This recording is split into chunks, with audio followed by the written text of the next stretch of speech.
Hi, I'm Cassia Streb with Music for Your Inbox, and today I'm going to invite local LA-based artist Felix Quintana to join me to talk about his art print postcard that we have available. Just give you a little sneak preview of what it looks like.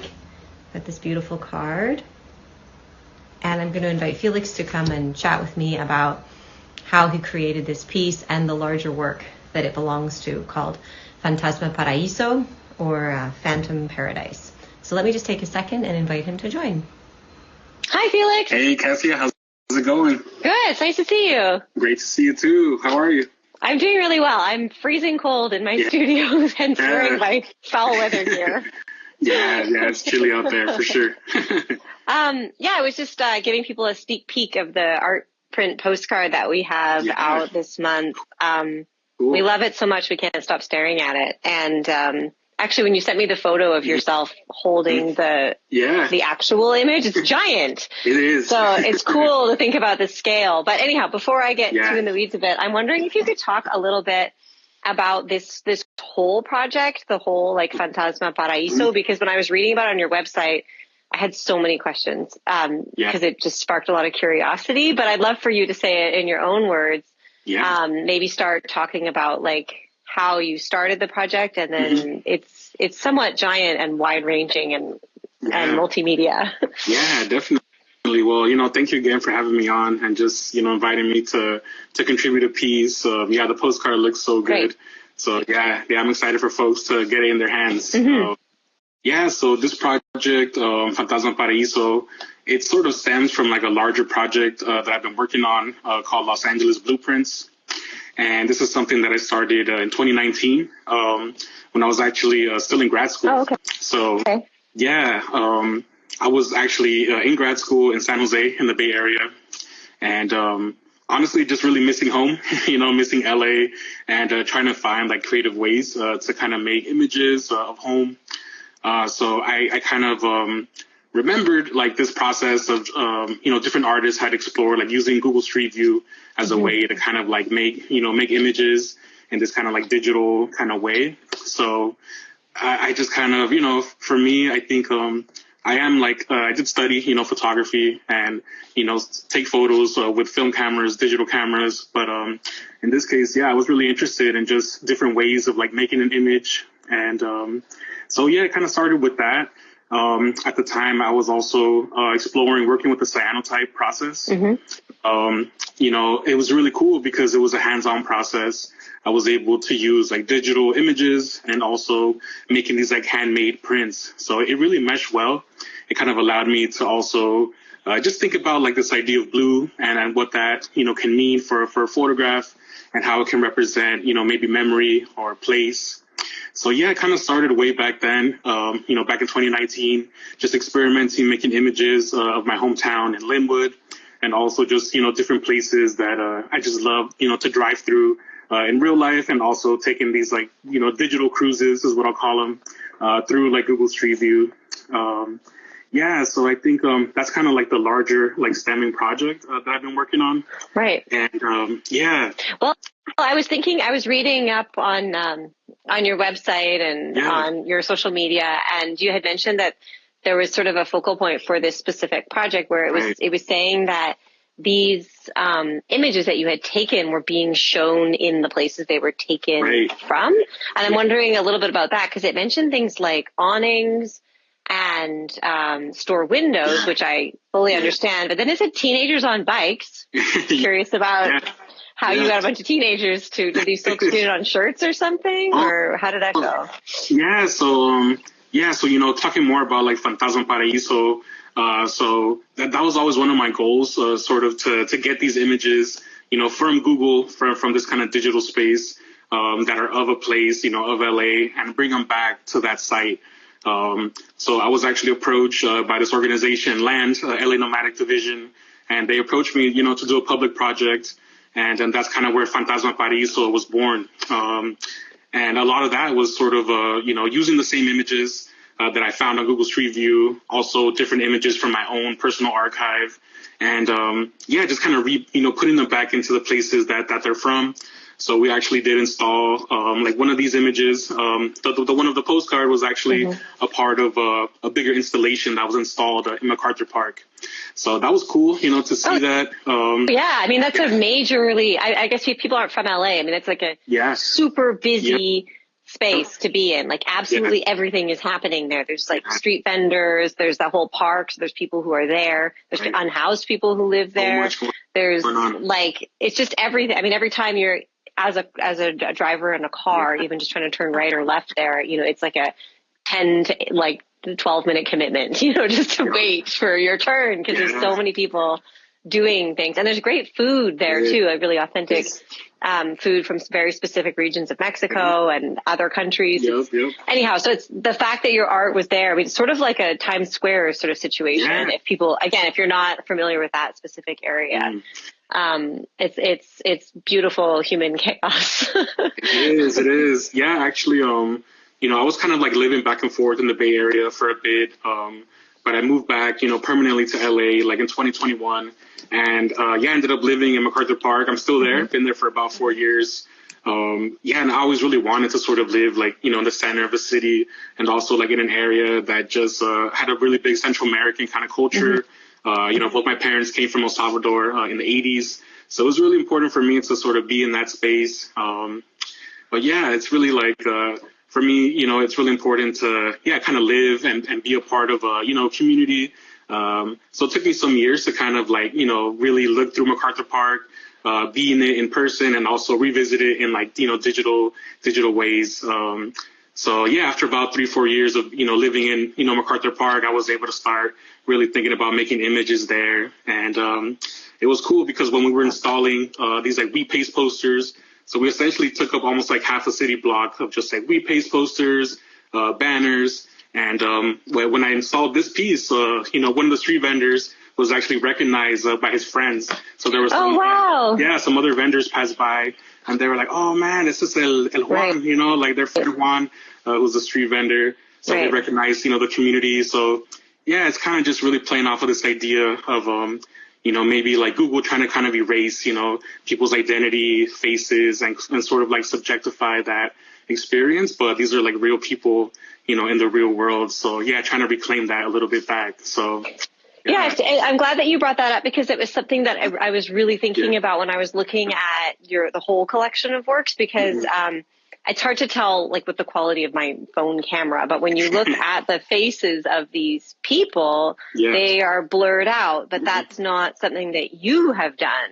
That's something that like the Google Street View has done, right? Because we see those cars driving down the road and they've got the multiple cameras mounted and they're just taking pictures and then blurring out faces to anonymize. I mean, we understand why they're doing that, but at the same time, you're really making a comment on how these people are being erased from these spaces. And and something that struck me was that something we haven't mentioned yet is that sorry, I'm like super fired up about your project. I'll slow down. But part of it was that you were printing on those like very easily recognizable paper plates, like the white paper plates. Like when you buy tacos on the street, you get like 3 of them because they're so flimsy. And then and also on coffee filters. And it looked like you were presenting those kind of just thrown on the ground. Is that accurate, or is that just the photo documentation? Yeah. So yeah, that was kind of another site for this Fantasma Paraiso project. So yeah, what I did is I printed these images. I coated like just regular paper plates, like you said, just like this ubiquitous, plate that you'll see, and, made an image on there. And pretty much what I did is scanned that small plate and then enlarged it into like a digital kind of decal. So yeah, these were installed actually at a indoor swap meet called Plaza Mexico, which is in the city that I grew up in, city of Linwood. So I was sort of inspired by like the COVID era, like 6-foot distance kind of stickers. And also when you go to like a swap meet or any place, there's just so much like visual kind of information. And yeah, always, trying to think of different ways to look at photography. So we ended up installing these, kind of digital reproductions of the plates. They ended up being maybe like 30 by 30, more or less. And yeah, so they're installed on the floor and they've been up, I think, for over a year. At this point, like a year and a half. Yeah. Wow. Yeah. So they're really durable. But yeah, they sort of like created like a path between like two main artworks that I installed in the swap meet as well. Yeah, and it's something that you can easily kind of overlook, but it's there, and it sort of really like changes the relationship between the way that you're used to normally seeing photographs or artwork. It's really like embedded into the place. Yeah. Well, they are pictures of, like, there are people on them, or like places. Like, I think it's very cool how you've adapted the like delivery mechanism into the message that you're sending, kind of like, because people are walking all over these exactly plates, and also like you say, like you could choose to see them or just not, right? Exactly. And it's I like how it just made me think a lot. It made me just investigate like those feelings a little further about like who gets to be seen and not, and who's deciding who gets to be seen and not seen. And I mean, your personality is very like warm and joyful, but I mean, there are like profound social like things that you're providing commentary for in a way that is very approachable. Like, it's very there. And this is my experience of it, that people can experience it. You're inviting them to experience it, but at the same time, they could just completely miss it, which is sort of tragic. I think, always like trying to have different entry points, like into an artwork.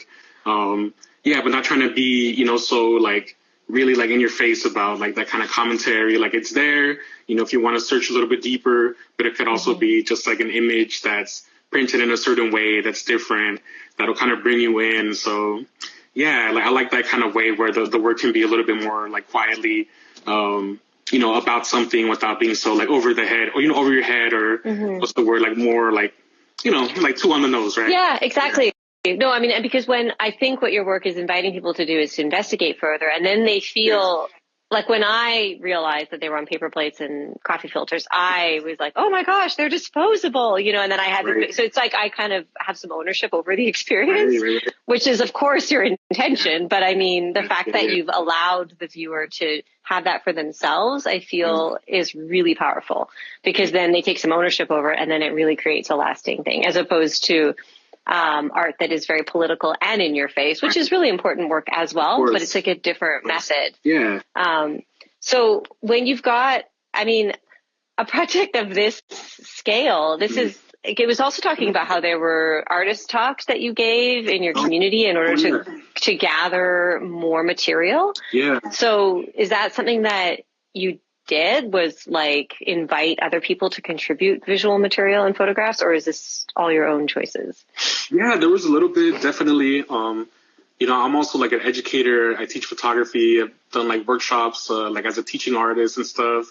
But yeah, I think it's also like this idea that just being very mindful of like the existing community, in a space.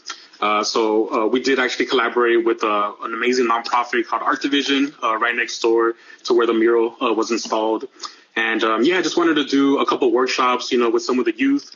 They worked particularly with like youth that are like 18 to 24. So artists in the community, that want to, become artists. They do workshops there as well. So yeah, before we actually installed the artwork, I just kind of, wanted to have just a conversation with some of the student artists.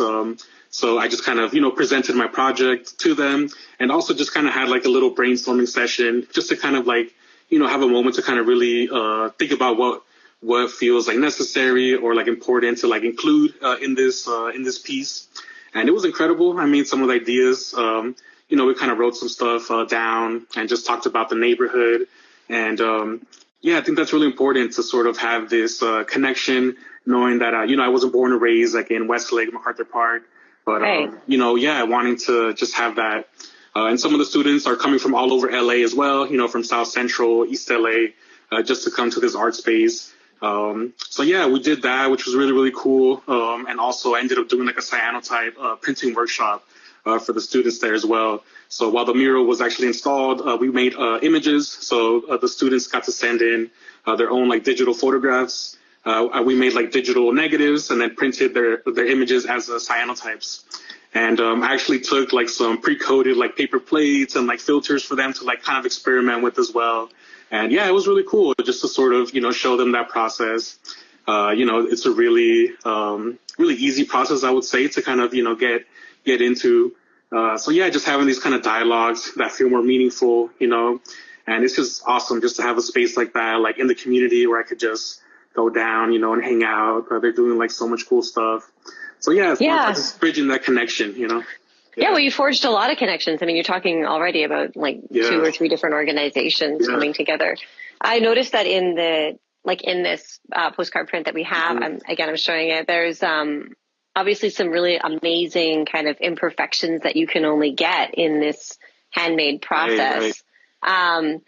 And it sounds like you really connect with the making of the stuff. Is that something through all of your work, or are you leaning more digital only these days, or like how connected are you to the actual manufacturing? Fabrication is what I'm looking for. I feel like that the way that I was sort of taught like in school was sort of really like embracing like the process like of a piece. Of course, like the product is important. It gets distributed, and that's kind of like a piece what people see. But I think for me, like it really is like all about the process and kind of really being immersed in that. And I've always been kind of hybrid when it comes to embracing digital, analog, and alternative process photography. So it always kind of came natural, to sort of do both. But I think prior to this series, I was working on another series that was very heavily like Photoshop involved. So I would take digital images and kind of layer like hundreds of images on Photoshop to create these sort of like light paintings. And I love that work and process, but it was very computer intensive. And at the time I just had like a tiny MacBook. I made all of my pieces in like the most low key setup. So I feel like I've never been too much of like a tech kind of heavy person, just using it, in the work. I say that, but, it's definitely like all in the process. So one of the main reasons I went to the Cyanotype was to sort of have a more handmade kind of process and really like, see it, because working digitally, I mean, you can print your own images. Typically a lot of times I would send my images to get printed and, have a little bit in that process. But little by little, I was able to actually, invest in my own printer and print all of my images. But after a certain point, I have to, make it, pretty much send it out, to get it produced. So that's when things got like tough. And I really felt like, man, like as an artist, as a photographer, I really want to be involved in like the whole process, not just kind of send it off and bring it back. So that's been like one of the challenges, especially with the Cyanotype. I can make a print that's like about this size, but what happens when I want to blow it up? It creates a whole other set of problems, which is cool, So, like I mentioned, these images, they are essentially coming from Google. I'll take like a screenshot, and then it actually goes through quite a bit of editing on Photoshop. So, if you take a screenshot, there's going to be like little icons, or sometimes like the street is like sort of laid out on the image. So I have to kind of remove all of those things on Photoshop. Sometimes I'll remove other things as well, like, cars or people. So it does go through like, quite a bit of editing to kind of get it where it's at. And then from there to really set it for the Cyanotype process, I have to like edit the image in a certain way, in black and white. Then I'm printing it like as a digital negative. So, so it's really much like going from like the digital, to the analog, and then back to the digital. So, last year I was actually working on some like collages as well. So I was printing images by hand and then making like digital collages from these pieces. So yeah, for me, I think it's like embracing, both of the processes. But ultimately, it's like really, really beautiful to just see your print come to life. Like, when I put that print in the water, like it just comes to life, and it's really cool to see that. Or even working in the dark room, it's really special.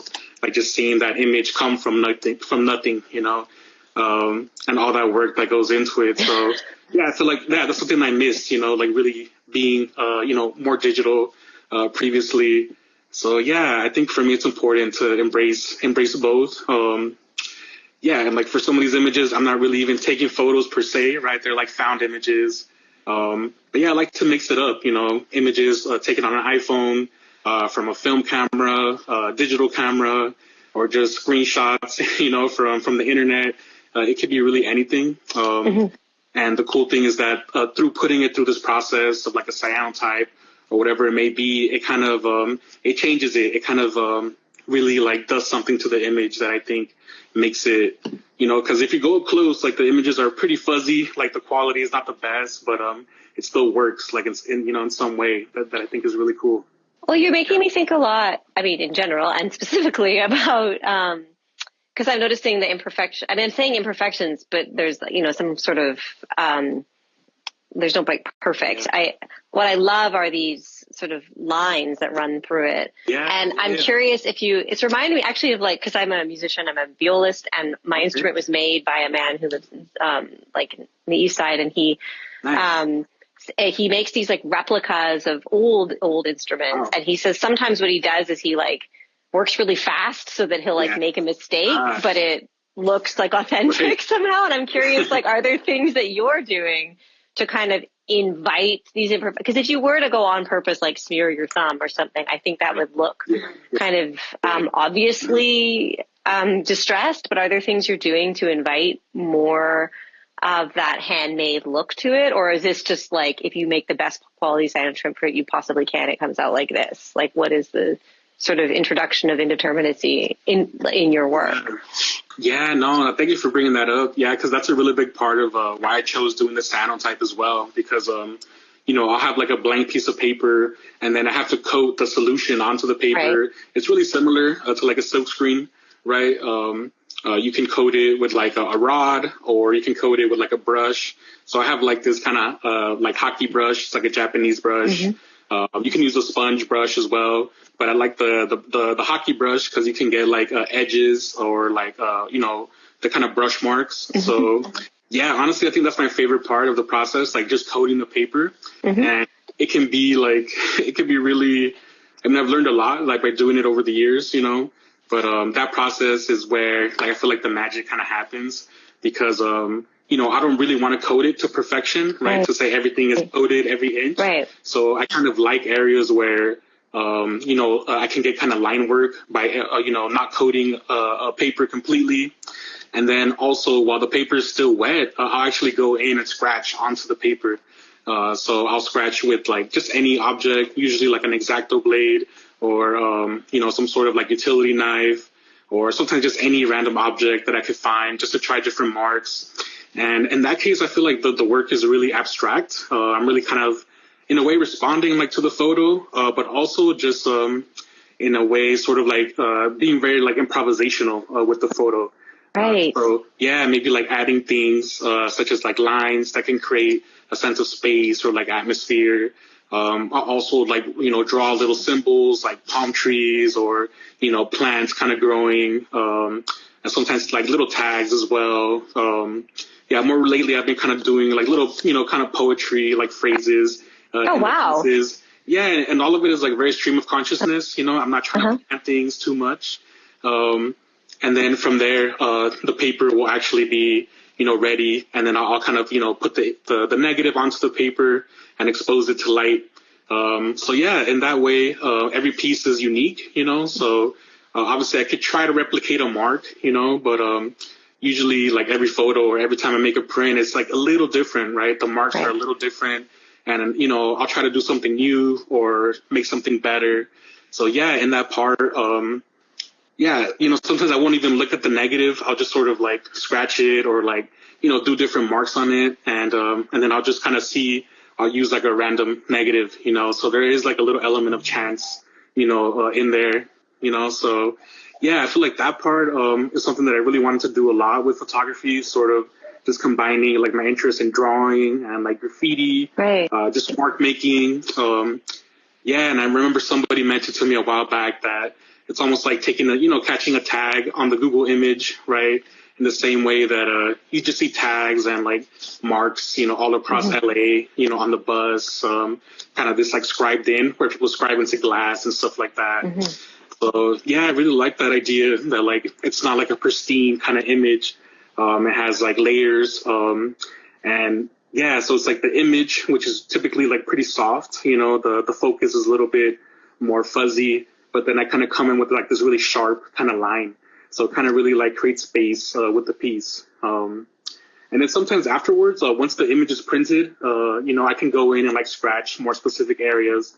But for the most part, like before the negative is like, before the image is onto the print, I'm kind of like referencing the negative, but it's still kind of random, in many ways. Like I don't know exactly where something's gonna land. So yeah, I feel like that's kind of more like my interest in like improvisation, like jazz, and stuff like that. That I really try to embrace, like this element of chance with the photos, with something that's so precise, because everything else is like very precise. The amount of time that I need to expose it to light, even processing, that print. There's so many ways, to mess up. Yeah. Oh, yeah. Yeah. Even like coding, sometimes like over coding paper. Man, so there's just like so much there. But I like that element of chance. And that's something can be easily kind of replicated, Well, and it sounds like what you've got set up for yourself is sort of like you've allowed yourself to kind of just fall in love with the mistakes. Like I get this a lot I do a lot of field recordings, and I think like, oh shoot, there's a noise floor, but then it's like, yeah, but that crow flew over just as that airplane went by, or you know what I'm saying? Like you fall in love with these things that are just what they are. And it sounds like you're creating a situation for yourself where all of the imperfections, or they're just drawing your eye to different things, and it kind of isn't mattering to you so much. Like if you exert the choice of, I'm putting a highlighter on this, or if just the entire process puts a highlighter on something and you're like, well, that's what this piece is about. Yeah. No, for sure. Yeah. Like sometimes I will make a mistake. Like I'll have some droplets, on the paper, or, like maybe I had something like covering, like I'll put clips like on the end of, like some glass, and sometimes I'll forget to move the clips, and, I'll be like, oh man, it's ruined, but I'll show it, to my partner or a friend, and they'll be like, I didn't even notice, that area. So yeah, it's like those kinds of things are really just not an issue. It's more kind of embracing those mistakes. Yeah. So like now that you've had, this, I'm thinking about the show, the Fantasma Paraiso like project, the one like happening where you were on billboards and you're on the floor and you're kind of embedded in the space, the sort of the art talking to the space about itself. I'm curious, like, do you feel like you could, or are you interested in putting your work in a gallery on a white wall, or is that like less interesting to you now? Yeah, no, definitely. It's still, a part of the process. I feel like in the past like few years, I've been focused on like public art or art that exists in a public space. And I recently did a commission as well, through LA Nomadic Division, that's at the Hall of Records in downtown LA. Wow. It's like a permanent installation. And yeah, that was like pretty cool to work on, to have something that's going to be existing, for the next 30 years. It's open to anybody to go check it out, versus like what I did in MacArthur Park, which lasted for like 4 months, something like very ephemeral. There's still little fragments that are there, which is pretty cool, over a year later. But I think definitely like working like in the public, I think I'm trying to think about what does the public need, or what feels like beneficial, again, with so much advertisement and like images overload, everywhere. Like I'm really trying to think about what makes sense to kind of put out there. So I think it is like a different way of working, Yeah, definitely. Yeah. So it's been cool, this year kind of more just working in the studio and, making work that's really just for myself, for some gallery settings. But I feel like in many ways, even though it's in a gallery or not, I feel like it doesn't really change much. I think it's more like when I'm maybe making a piece specifically for, let's say like a civic artwork where people can have input. Definitely it raises like more challenges, which can be good sometimes. But I think thinking about others, like when I'm making the work, and it maybe to some it can feel like a restriction, but I think it's like I really appreciate that kind of like input. It's just a different. Oh yeah, it sounds like it's totally integrated into what you're doing. I mean, that's what I'm saying, is that sort of the like gallery on a white wall is just what the first thing that comes to mind for people, and it seems like you've already gone so far down a different path that it would be a totally different way of thinking about your work. Because I know there is a visual kind of cacophony when we go outside and see it. And it is so ubiquitous. Like we don't even think about it. In fact, I went to Cuba, like, I don't know, 20 years ago or something. And, they didn't have any advertisements at the time because capitalism wasn't around. And so it just was, that was almost the most shocking thing there, was that there were like no signs or anything. And so, but I sort of feel like, I don't know, as a person walking around seeing so many things, more art and less McDonald's billboards would be like a gift to me. So in terms of like what the public wants, it's like, sure. Having your work out in that way, I think is really important. And voices like yours should take up space. Like, why not you? And obviously you don't need advice from me, but I'm just saying that that's just such a cool part of what you're working on. Are you, right now it sounds like you're in a phase of working in your studio and coming up with kind of like the next big thing. I'm curious, what are you working with cyanotypes at this point right now, or are you kind of dabbling in other things? Yeah, still with it, you know. Yeah, it's been over. I think this year's gonna be like 6 years that I've been working like pretty consistently with the process. Like the piece that's on the postcard was from a big print that I made. I think I started making those like in 2023. I had just really made a couple. It's really like, again, challenging to kind of scale up. So more recently, I've been kind of making larger prints and really trying to scale the piece. For some of the public projects that I did, I kind of was making small scale stuff and kind of scanning it and blowing it up.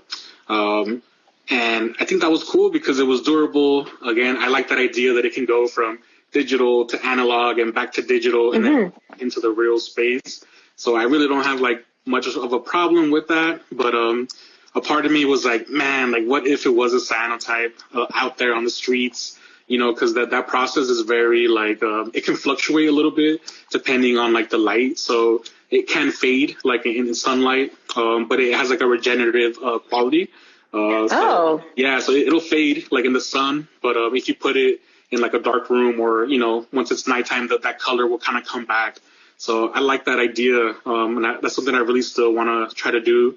And that's kind of what I'm working on. Okay. So it's like giant regenerative cyanotype posters, like sold, like let's write the grant. Exactly. Yeah. And I feel like that idea that the piece is very much alive, and it's still stable. I mean, the print is still archival, but it can fade.